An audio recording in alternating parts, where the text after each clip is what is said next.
Welcome to MCN, and today we've been riding the 2026 Ducati Monster.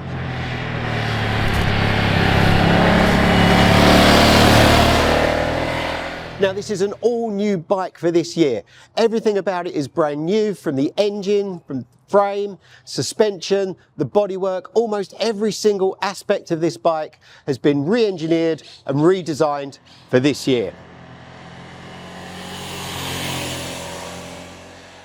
We have seen the engine before. We've seen it in the Street Fighter, the Multistrada, and in the Panigale.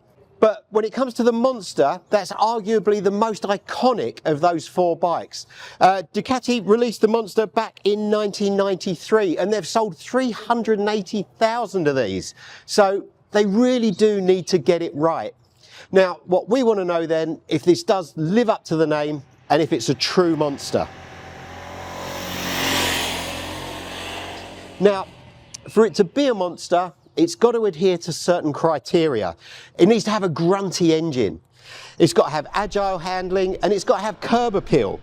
But on top of that, it's also got to be affordable, it's got to be accessible, and probably most importantly for a Ducati, it has to feel special.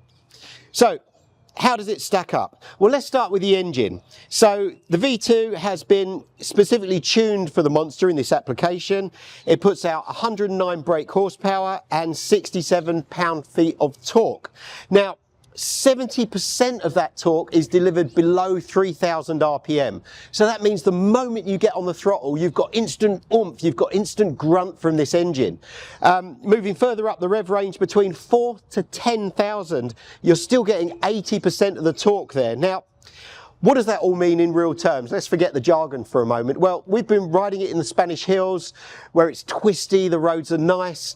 And having all that power low down means you're literally firing it from bend to bend. It's got the new Quick Shifter 2.0, and you short shift it. You're almost just seconds in each gear, going up through second, third, fourth. Whop, whop, whop, just feeling it surf on that wave of torque. And as you come into the bend, again, down on the Quick Shifter, so down from fourth, third, second, to bite into that second gear and then chuck it into the bend. Now, the Quick Shifter is really slick, but it's worth bearing in mind that it won't downshift if you've got any sort of positive throttle. Now, on a road bike, it really doesn't matter that much, to be honest. It's more something you'd worry about on track, but just something that I thought I would mention. But overall, it's a grunty engine, it's a characterful engine, it's a monster engine. So it ticks that box of being grunty.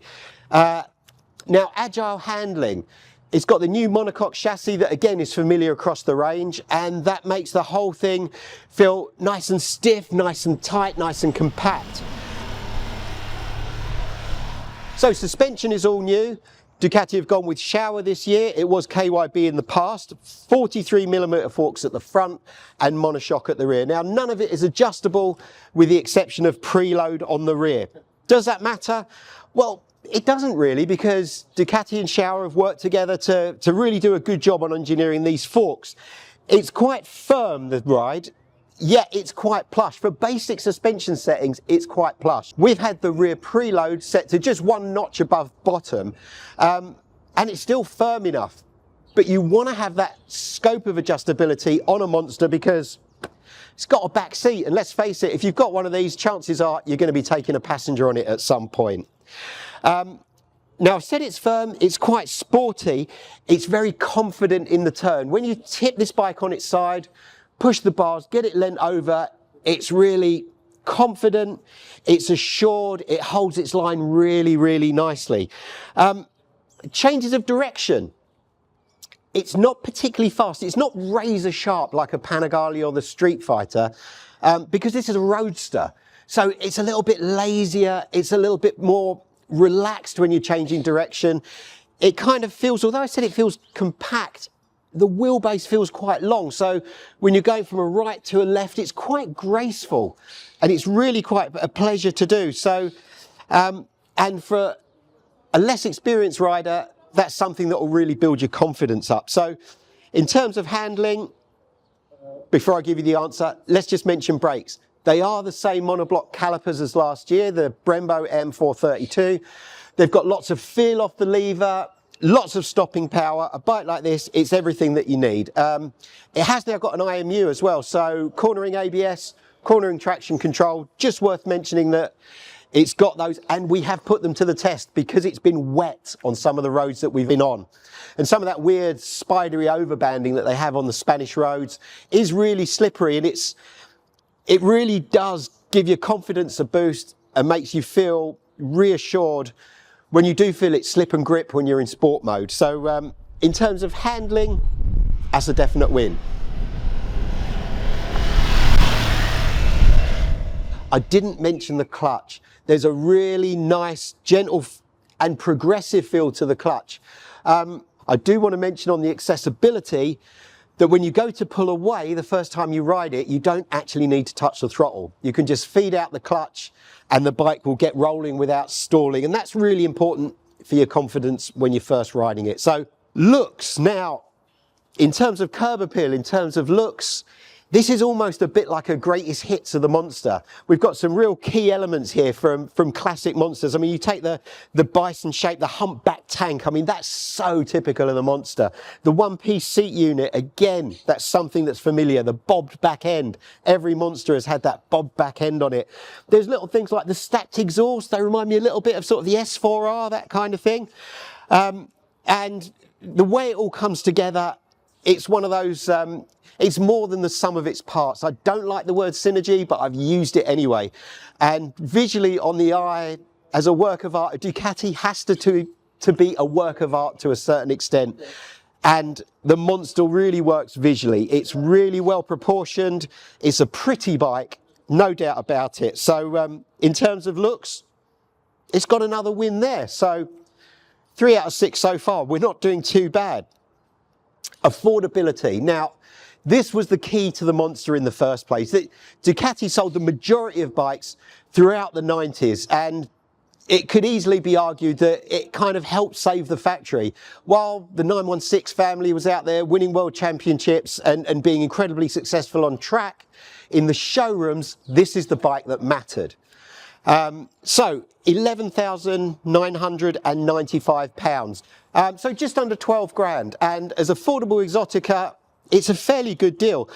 Should bear in mind, again, this really does apply to affordability, that Ducati do an Accelerate PCP program on one of these. In short, you pay half the money down, wait 2 years, and then you can pay the other half, or you can trade it in, or you can get a new bike. And that's at 0% finance. And that's really crucial to the affordability factor of this. How it stacks up against its rivals, well, it is quite expensive, but as I've said, it is a Ducati, so we'll have to wait until we do group tests just to sort of get it on a level of how much you're getting for your money. Accessibility. This is another thing that's really important about the Monster. For many people, this is going to be their first big bike. It's also the gateway bike into the world of Ducati as well, and into more exotic and sporty machinery. Now, it's got different engine modes that give it different characters, gives the throttle different responses. So we started off riding this in road mode, and in road, it's very docile, it's very unintimidating. And again, that's really good for a new rider or somebody that's coming to a Monster for the first time. It's got a low seat. 815 millimeters is a nice low seat, but what's really important is this width at the base of the tank, which means that your legs are almost straight down. I'm 5'11", 34-inch inside leg, and when I'm sitting on this bike, I can get both feet down with my knees bent. So somebody far more vertically challenged than me is going to feel comfortable the moment they get on this bike, and that's really important. It's got a really generous steering lock as well. There's lots of movement to the bars, so when you're negotiating around town, doing U-turns, that kind of thing, it's very easy to get the bike turned. It's actually got quite a narrow turning circle. And if I can just point out something else, I mentioned how it's a greatest hits of the Monster. On the tank, it's got these grills that are similar to the second generation Monster that had the air intakes there. They're dummy intakes, but when you turn the bars, the switchgear actually falls into those recesses to give you that amount of leverage. And this is something that Ducati were really working on almost up to the last moment, according to the engineers I spoke to at dinner last night. Now, I've said it's accessible for a new rider. What about somebody who's a bit more experienced? Well, when you stick it into sport mode, this thing really does come alive.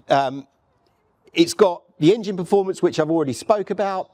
It's got the really nice handling that I mentioned as well. It's got that confident, assured, not too sporty handling, but that combined with the engine and the sport mode and the quick shifter, for an experienced rider, it really is good fun. It will make you smile, and it's been making me smile all day, and that's really important. So in terms of accessibility, the appeal is really wide. That's another win for the Monster. It's really doing well here. So I'm going to come on to the last point now. Does it feel special? And does it make you feel special? Well, this is the key thing about a Ducati, because you want it to feel special, and the Monster does. And let me tell you why. First of all, let's talk about the engine. Nothing quite sounds like a Ducati 90-degree V-twin. You can have a parallel twin, you can change the timing order to 270 degrees, you can have a triple, you can have any other configuration, but this shape engine sounds a particular way.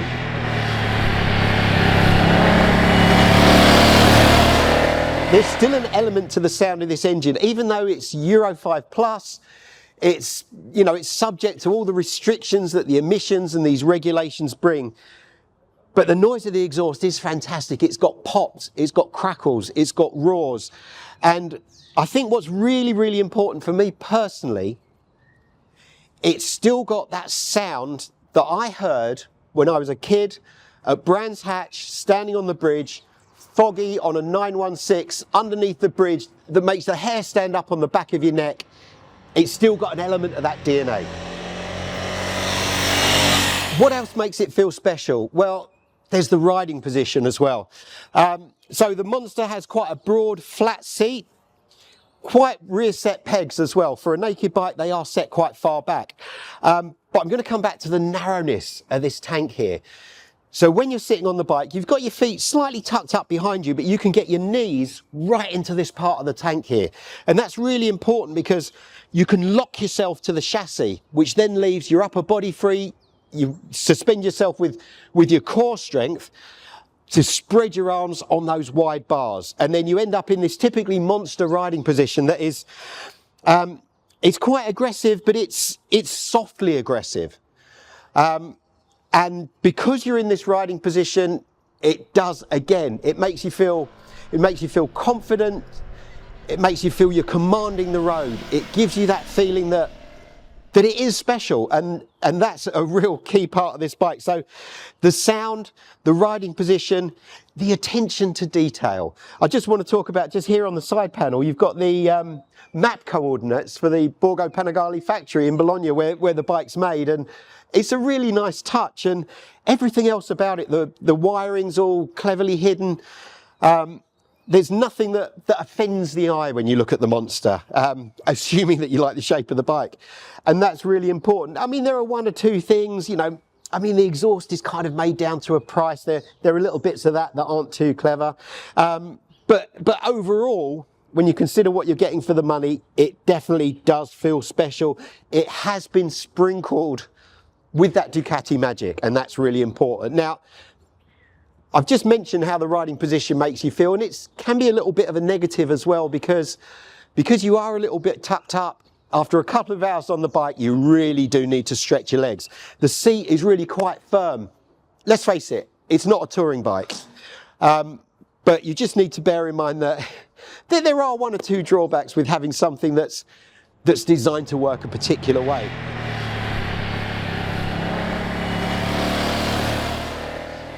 Ultimately, yes, it's a Monster.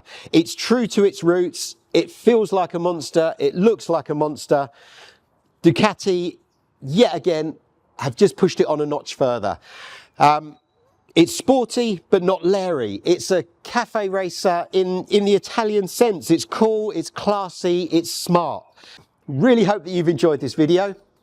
Don't forget to like and subscribe, And for everything motorcycling, check out Motorcyclenews.com. See you soon.